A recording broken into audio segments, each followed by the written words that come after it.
Alright guys, what's going on here, man?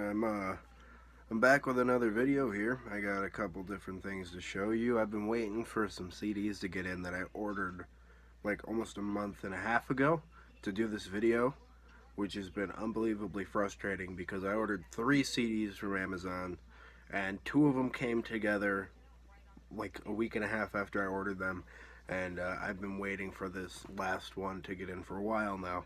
But nonetheless, it's kind of unimportant. So I got some CDs and I got some merchandise here to show you. There's no tunes going on in the background. I actually just turned the TV on and the food channel is on, and so Chopped is on in the background. But yeah, I'm gonna get started here. So first thing I got, my buddy, I've mentioned a couple of times throughout the past 2 or 3 years that my buddy's like, he got out of metal and I keep buying up some of his stuff, and he literally just gave me this stuff here. So this is a Bonded by Blood flag.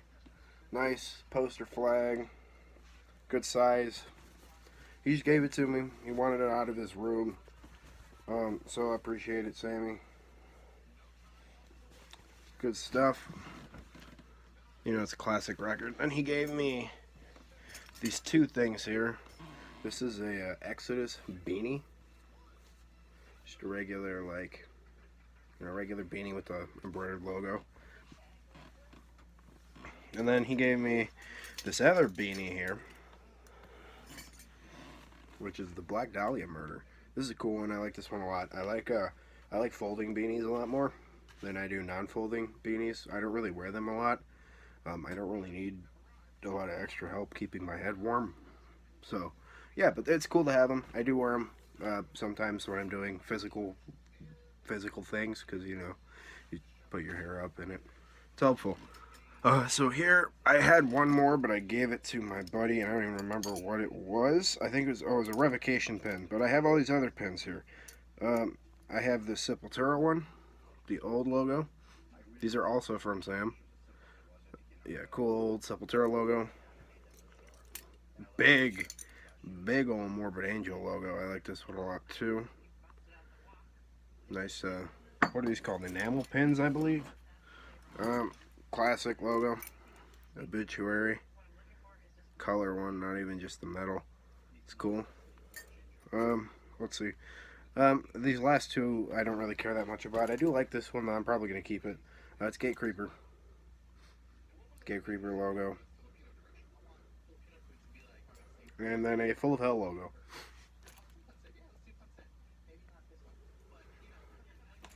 Yeah, nice textile, not textile, nice little enamel pins.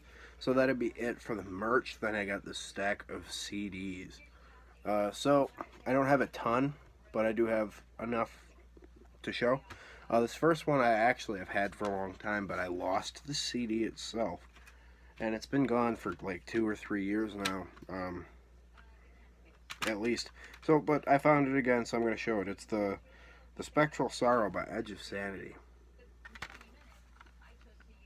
Old school Swedish death metal, sort of like a proggy style of stuff. Like Witherscape or like the earlier Amorphous, but it's a little bit more heady than that. You know what I'm saying? It's good stuff. You should go check this out if you haven't heard this. Next one. I picked this up at Walmart. Fear of the Dark by Iron Maiden. I haven't had this CD.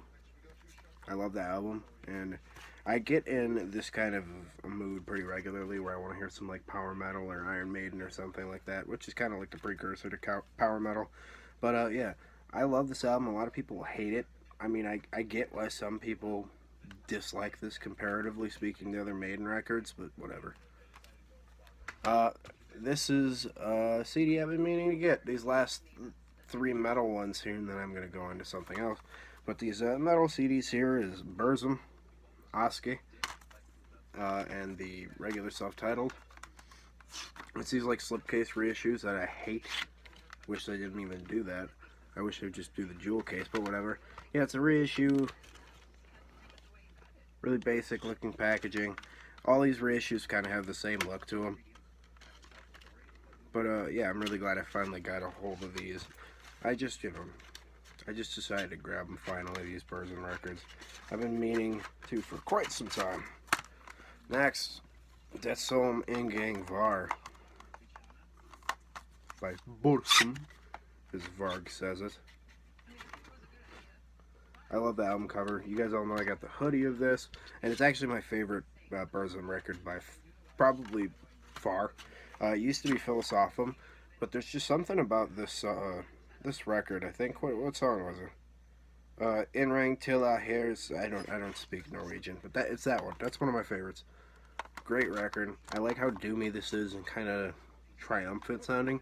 This is atmospherically the most interesting. It really feels kind of like you got like a torch and you're walking through there.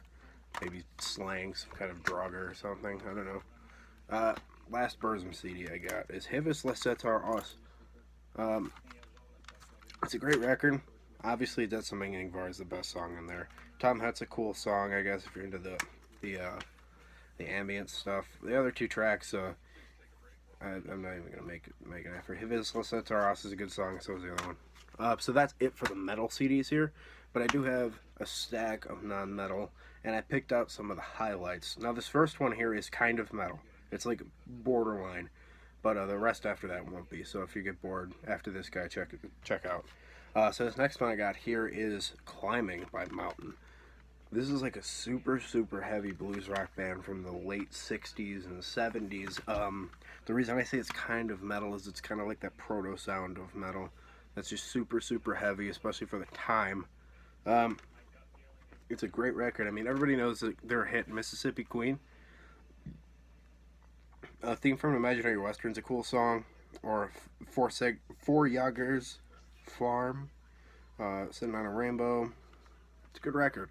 You guys should definitely check this out if you like that early, like pre-metal metal, like the Deep Purple, the Sabbath, Black Widow, stuff like that. The stuff that's heavy before heavy was a thing. Now, from here on out, we just got some good stuff, but it's not metal. The next one here is one of my favorite records of all time, as far as metal or non-metal goes, and probably in general. This is Our Mother the Mountain by Townes Van Zandt. Atmospherically, one of the most properly complete records I've ever heard. All around, I just love this record. Every song in here is amazing. All the vocal melodies are great. The keyboards are great. It's really stripped down. It's really... I don't want to say emotive, but there's a somber overlapping of everything together.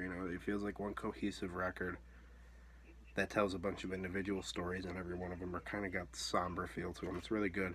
One of my favorite songs ever in general is the song Tecumseh Valley. If you haven't listened to Townes, listen to this one, I think, first. Next is Asleep at the Wheels, tribute to Bob Wills and the Texas Playboys. This, I mostly wanted to show this because it actually has Huey Lewis on there, if you know who that is. It's a 5-song EP. Huey Lewis is the guy that did all the songs that are in Back to the Future, if you're unfamiliar, like that Hit to Be Squared and I Want a New Drug and stuff like that. It's really good, and it's cool to hear him sing this kind of western swing, as people who play this stuff call it jokingly, is like redneck jazz or whatever. It's really good. Willie Nelson's on here too. Marty Stewart, Lyle Lovett, Jody Nix, Ray Benson, Susie Bogus. It's good stuff. They're playing Bob Wills classics like Ida Rad and, Rubbin' It and Old Fashioned Love, stuff like that. Next, one of the greatest folk singers ever. Doc Watson, My Dear Old Southern Home, one of his 90s records. I love this record entirely. So I got this at a library in like a, discount dollar bin of stuff they're getting rid of. And this is what it was when I opened it. So that's annoying as well as, kind of disappointing, but whatever. But I do love the record. I've listened to it a gazillion and 5 times. It's all a bunch of great, great songs. Songs like No Telephone in Heaven's a really sad song. The Ship That Never Returns a good one. That Silver Haired Daddy of Mine's like a really bittersweet, good old traditional song. It's great stuff. Next is like another one of those bands that was really heavy for their era. This is Odyssey and Oracle by the Zombies. It's a really, really great, great record. It's just like psychedelic rock, super like fuzzed out, really organ heavy stuff. It's really, It's definitely the acid rock style of stuff. Um, yeah, it was great stuff. A Rose for Emily's a great song. I Want Her, She Wants Me is another good one. It's a great album, man. I mean, if you like classic stuff, you probably already know this. Next is a record, two records in one. Two of the greatest country rock records I could ever think of. This is the Flying Burrito Brothers with the Gilded Palace of Sin and Burrito Deluxe. The 2-in-1 CD compilation. I bought it used, so it had a broken case, which is lame. I'll get around to replacing it eventually. But you know, Grant Parsons is a legend. He's the reason Emilio Harris plays country music instead of being a folk singer entirely, which is a great blessing upon all of our eardrums. But you know, this has got stuff like Hot Burrito #1 on it. Great catchy song. Man in the Fog. Hippie Boy. Do Right Woman. Let's see. My Uncle's a great song. It's one of my favorites on here. But I'm going to go with Hot Burrito #1 is my favorite one on here. And the last CD I'm going to show, though I do have a lot more of the country stuff that I could show, and, you know, miscellaneous prog and reggae and jam stuff and gospel and whatever. But this is the last one I'm going to show. This is Alison Krauss with Union Station Live. It's a really long set list. Really, really good. Live in Louisville, Palace in Louisville, Kentucky. Union Station is a great band. I think I saw her with Union Station when I saw her at the Outlaw Music Festival. It was really good. She's, you know, she's one of the greatest voices in bluegrass, country, folk, whatever you want to call it. She's great. Great playing. These guys nail the harmonies with her, and her female voice in the lead, considering she has one of the most beautiful voices ever. Good stuff. So yeah, that's it for this video, guys. If you guys stick around for next time, I will be getting a fat stack of CDs from one of my good buddies who is also thinning out his herd. That day has not come to me, so that won't be happening anytime soon that I can predict. So I'll be back with more CDs and such soon, and maybe some records and tapes. We'll see. But I'll catch you guys later. Keep it greasy.